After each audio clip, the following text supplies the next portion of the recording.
Damai sejahtera Allah yang melampaui segala akal, itulah yang memelihara hati dan pikiranmu di dalam Kristus Tuhan kita. Amin. Selamat hari Minggu untuk kita sekalian. Firman Tuhan bagi kita dari kitab Nehemia pasal 5 ayat 1 sampai dengan 13. Demikian, maka terdengarlah keluhan yang keras dari rakyat dan juga dari pihak para istri terhadap sesama orang Yahudi. Ada yang berteriak, anak laki-laki dan anak perempuan kami banyak, dan kami harus mendapat gandum supaya kami dapat makan dan hidup. Dan ada yang berteriak, ladang dan kebun anggur dan rumah kami gadaikan untuk mendapat gandum pada waktu kelaparan. Juga ada yang berteriak, kami harus meminjam uang untuk membayar pajak yang dikenakan raja atas ladang dan kebun anggur kami. Sekarang walaupun kami ini sedarah sedaging dengan saudara-saudara sebangsa kami dan anak-anak kami sama dengan anak-anak mereka, namun kami terpaksa membiarkan anak-anak lelaki dan anak-anak perempuan kami menjadi budak, dan sudah beberapa anak perempuan kami harus membiarkan diri dimiliki orang. Kami tidak dapat berbuat apa-apa karena ladang dan kebun anggur kami sudah di tangan orang lain. Maka sangat marahlah aku ketika aku dengar keluhan mereka dan berita-berita itu. Setelah berpikir masak-masak, aku menggugat para pemuka dan para penguasa. Kataku kepada mereka, masing-masing kamu telah makan riba dari saudara-saudaramu. Lalu kuadakan terhadap mereka suatu sidang jemaah yang besar. Berkatalah aku kepada mereka, kami selalu berusaha sedapat-dapatnya untuk menebus sesama orang Yahudi yang dijual kepada bangsa-bangsa lain. Tetapi kamu ini justru menjual saudara-saudaramu supaya mereka dibeli lagi oleh kami. Mereka berdiam diri karena tidak dapat membantah. Kataku, tidaklah patut apa yang kamu lakukan itu. Bukankah kamu harus berlaku dengan takut akan Allah kita untuk menghindarkan diri dari cercaan bangsa-bangsa lain, musuh-musuh kita? Juga aku dan saudara-saudaraku dan anak buahku telah membungakan uang dan gandum pada mereka. Biarlah kita hapuskan hutang mereka itu. Biarlah kamu kembalikan kepada mereka hari ini juga ladang mereka, kebun anggur, kebun zaitun, dan rumah mereka. Pula hapuskanlah hutang mereka, yakni uang serta gandum, anggur, dan minyak yang kamu tagih daripada mereka. Berkatalah mereka, itu akan kami kembalikan, dan kami tidak akan menuntut apa-apa dari mereka. Kami akan lakukan tepat seperti yang engkau perintahkan. Lalu aku memanggil para imam dan menyuruh mereka bersumpah bahwa mereka akan menepati janji mereka. Juga ku kebas lipatan bajuku sambil berkata, demikianlah setiap orang yang tidak menepati janji ini akan dikebas Allah dari rumahnya dan hasil jeripayahnya. Demikianlah ia dikebas dan menjadi hampa. Dan seluruh jemaah berkata amin. Lalu memuji-muji Tuhan, maka rakyat berbuat sesuai dengan janji itu. Demikian firman Tuhan, luar biasa ya. Bapak Ibu Saudara yang kekasih dalam Kristus, topik kita adalah menjawab setiap pergumulan.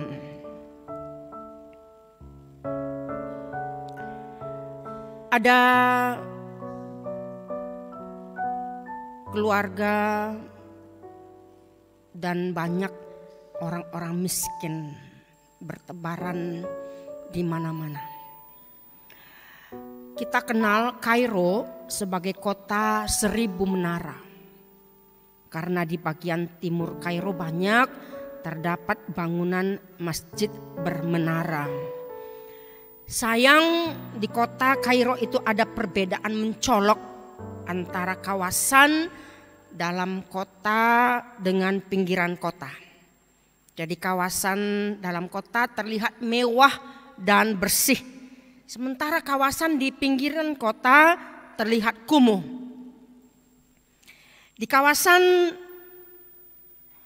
pinggiran kota itu ditemukan wilayah yang dikenal dengan sebutan kota mati atau kota makam. Sebab di kiri kanan jalan dipenuhi makam-makam atau kuburan-kuburan. Kawasan inilah yang menjadi basis orang-orang miskin. Orang-orang miskin tidak memiliki rumah, tidak sanggup menyewa rumah, dan menjadikan pemakaman itu sebagai tempat tinggal mereka. Orang-orang miskin ini harus berbagi tanah dengan orang-orang yang sudah mati. Kadang ada batu nisan di ruang tamu, ya, dan ini sudah bertahun-tahun berlangsung. Rupa-rupanya di Kairo itu makam itu besar sekali, ya, makam-makam keluarga, jadi besar-besar sekali. Bahkan sebesar rumah. Gak tahu apa alasan pemerintah di sana untuk tidak mengubah kota makam itu menjadi kota yang hidup. Di sisi lain semua pegawai pemerintah bahkan presidennya pun pada waktu itu mempunyai pendapatan yang lebih dari cukup. Tentu mereka punya harta, rumah mewah, fasilitas yang mempermudah hidup mereka. Jadi jurang antara yang kaya dengan yang miskin ini sangat terlihat jelas. Maka dari dulu sampai sekarang sebutan yang miskin semakin miskin, yang kaya semakin kaya. Istilah yang kaya semakin tajir ini, yang miskin semakin melarat adalah sesuatu yang sangat ironis, tragis, dan tidak adil. Karena sejak sejarah manusia, kekayaan bumi ini sebenarnya cukup banyak untuk memenuhi kebutuhan dasar setiap orang. Itu sebabnya Mohandas Gandhi berkata, bumi menyediakan cukup banyak untuk memuaskan kebutuhan tiap manusia, tapi tidak untuk keserakahan mereka. Ketamakan, keserakahan hingga pada saat ini menguasai hidup kita. Maka kita pun akan melakukan kejahatan sama seperti koruptor. Luar biasa firman Tuhan hari ini untuk menyadarkan setiap orang, menyadarkan kita. Ketamakan atau keserakahan membuat kita tidak kenal kata cukup. Meski yang kita dapatkan sudah berlimpah-limpah, ya, kita masih merasa kurang dan kurang. Seakan-akan tidak ada yang bisa menghentikan ambisi yang dan penguasaan yang mengakibatkan keserakahan kita. Seperti khotbah minggu-minggu yang lalu, ya, ibadah yang harus dengan kecukupan, ya.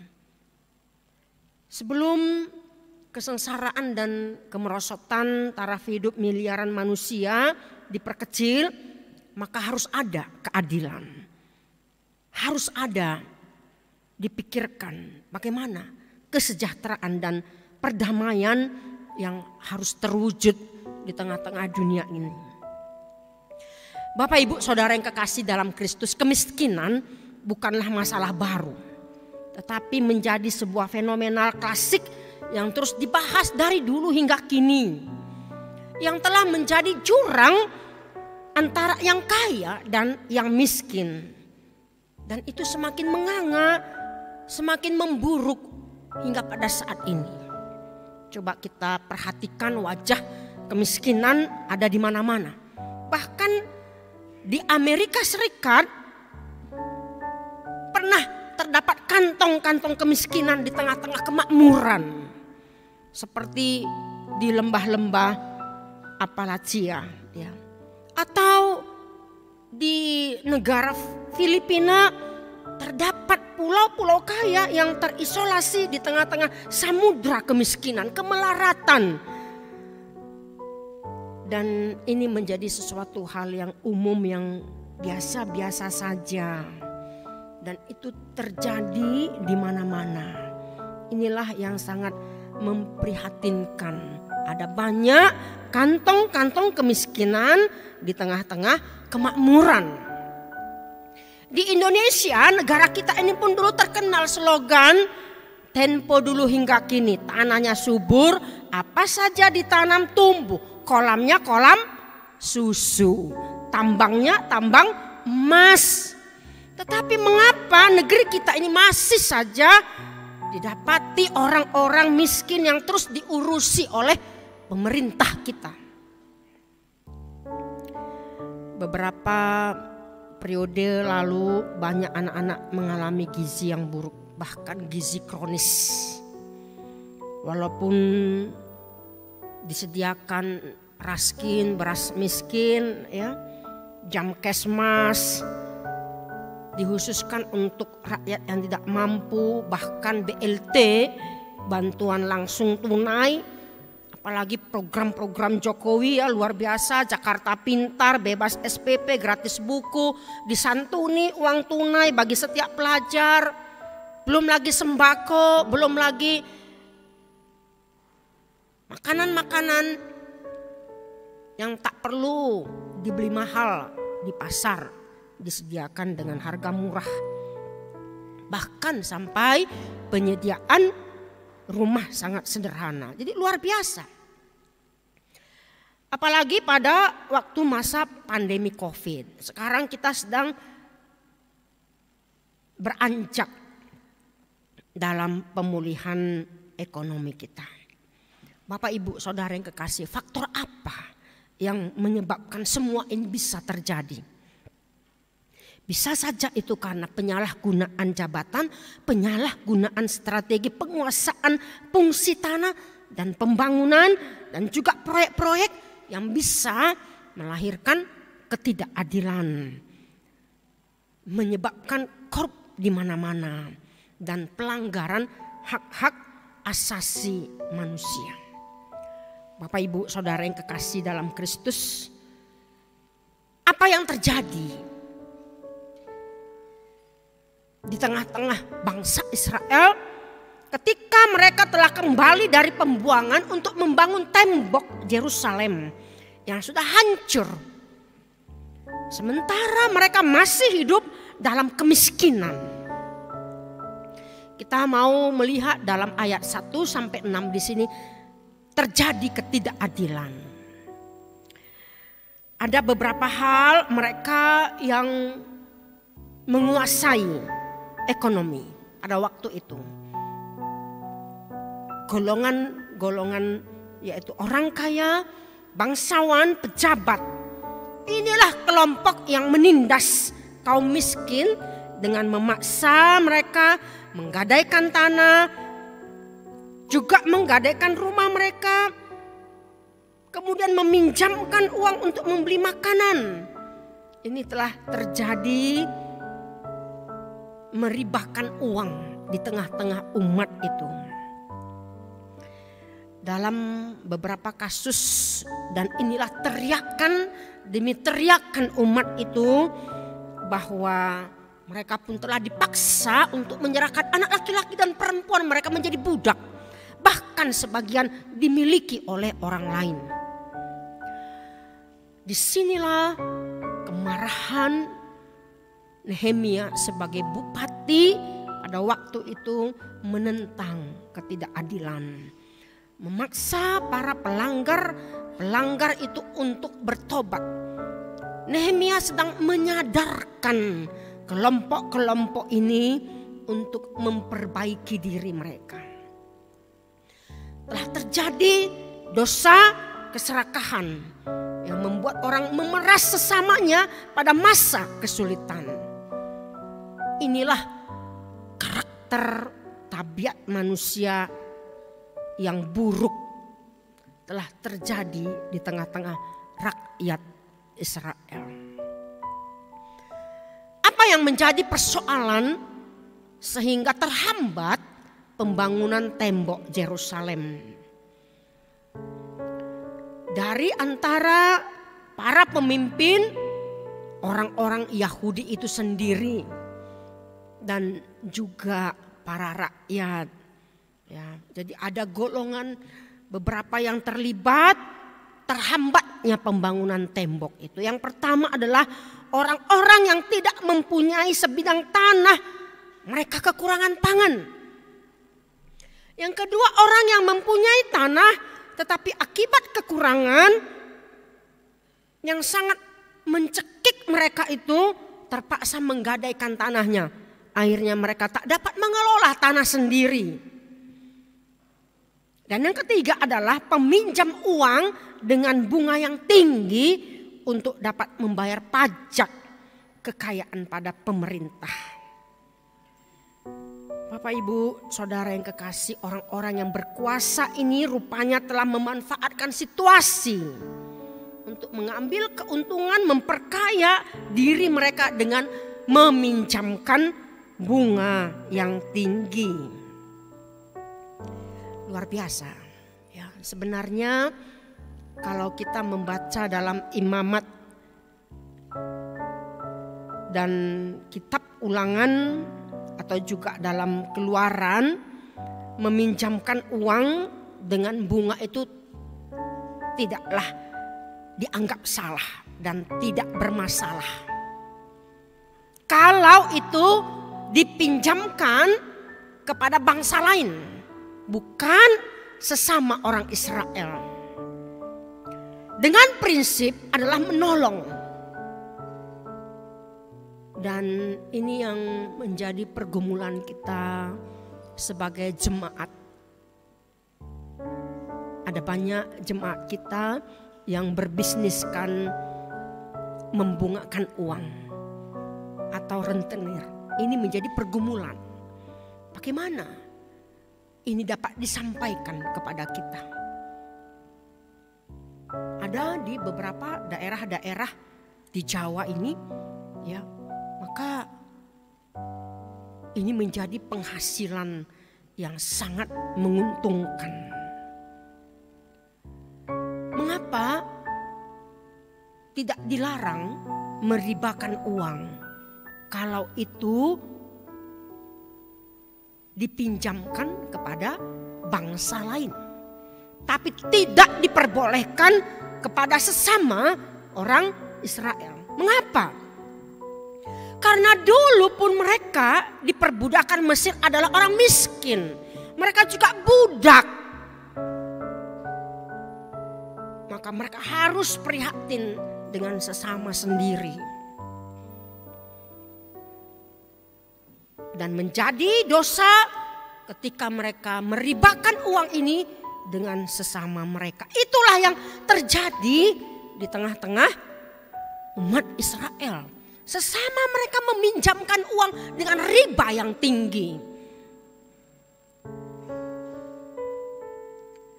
Kalau bagi orang Israel, kelompok orang miskin itu ada 3 golongan. Yang pertama para janda yang tidak memiliki tanah, kemudian anak yatim piatu, Dan yang ketiga adalah orang asing.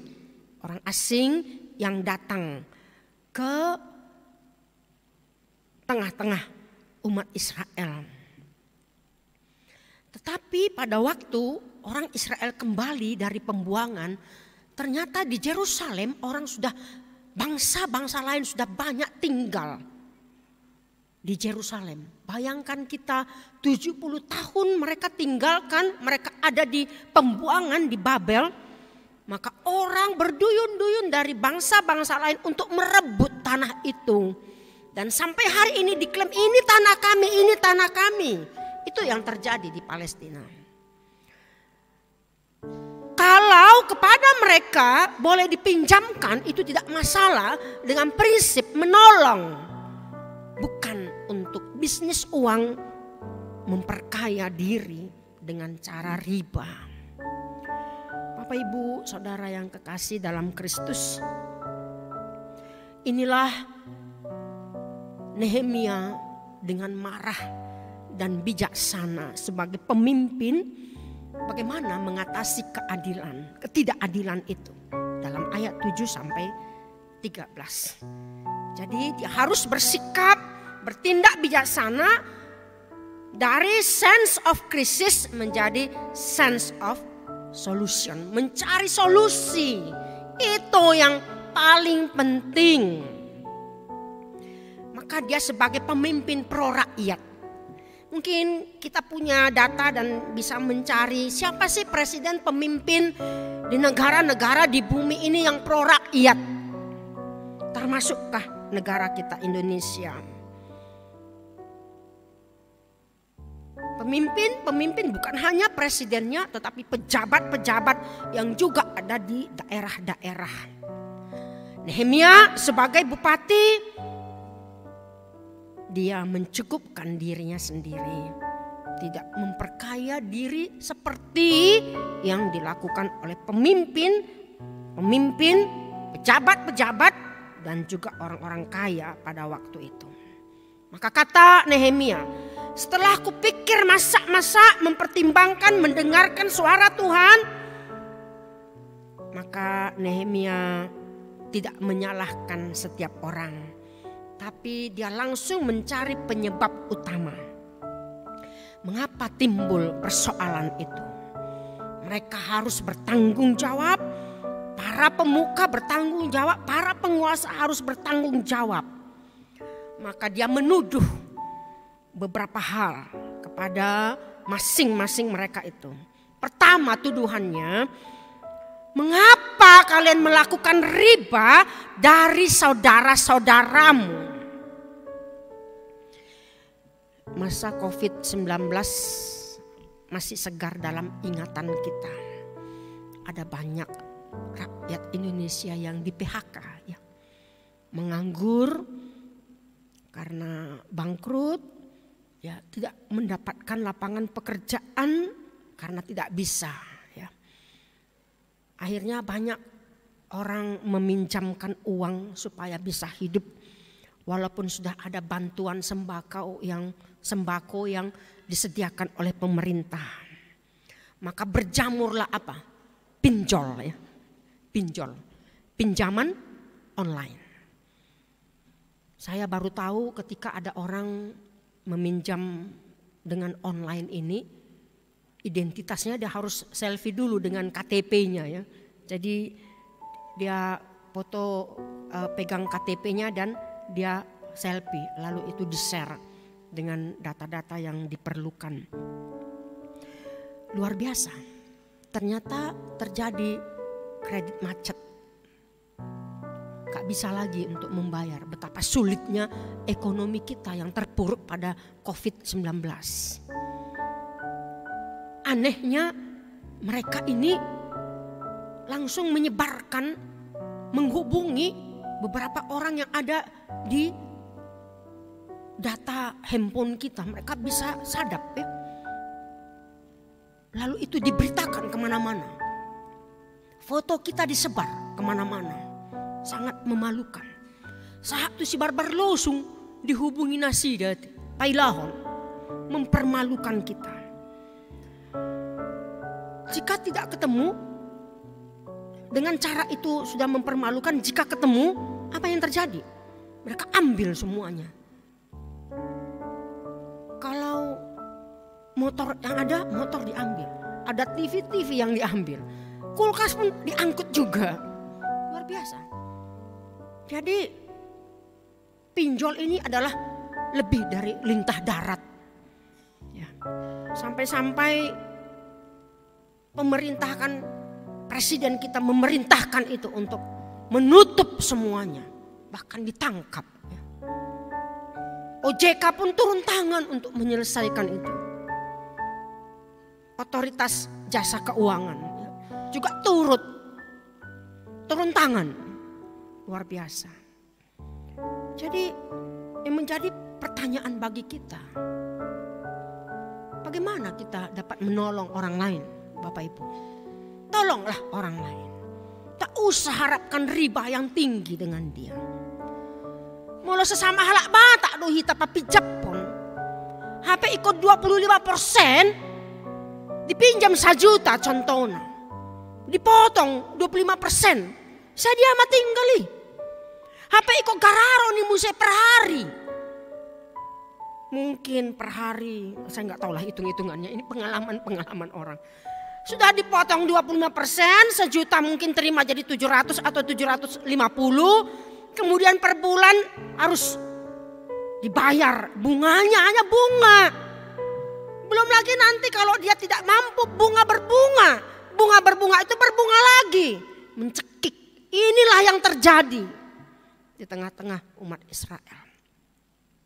Semoga kita disadarkan, maaf kalau kita ada berbisnis seperti itu. Tapi kita disadarkan ketika kita meminjamkan orang, terutama sebangsa seiman kita, unang pator bakku.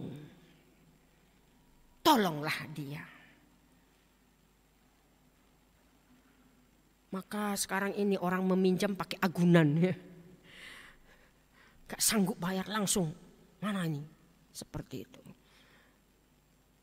Jadi luar biasa ketika kita membaca Imamat 25 ayat 36 itu, kita diperbolehkan membungakan uang. Tetapi kepada bangsa lain dengan prinsip menolong.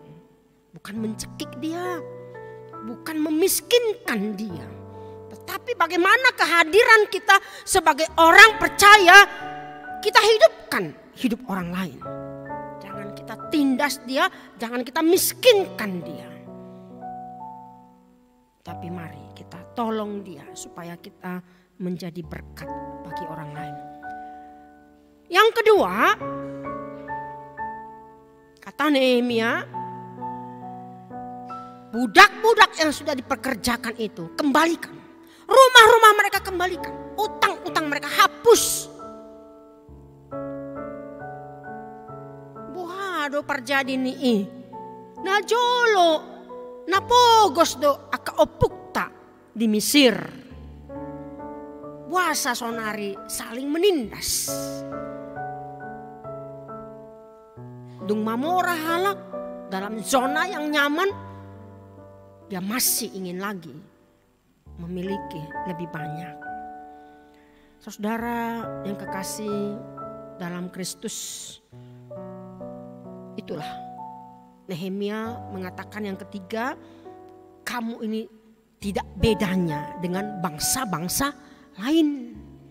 Di mana kekhasan kita sebagai umat Allah, umat perjanjian, umat yang kudus. Inilah sebagai seorang pemimpin, dia peduli, dia care, mencari win-win solution kepada rakyatnya.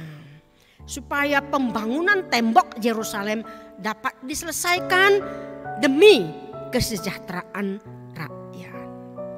Berani tuata nahina holongan di bagasan Kristus. Sude nasida naung disadar honi gabe berkomitmen mereka di padan nasidaim. Lalu jemaat mengatakan apa? Amin. Dengan konsekuensi ketika mereka melanggar itu, maka Tuhan akan mengebaskan hidup mereka.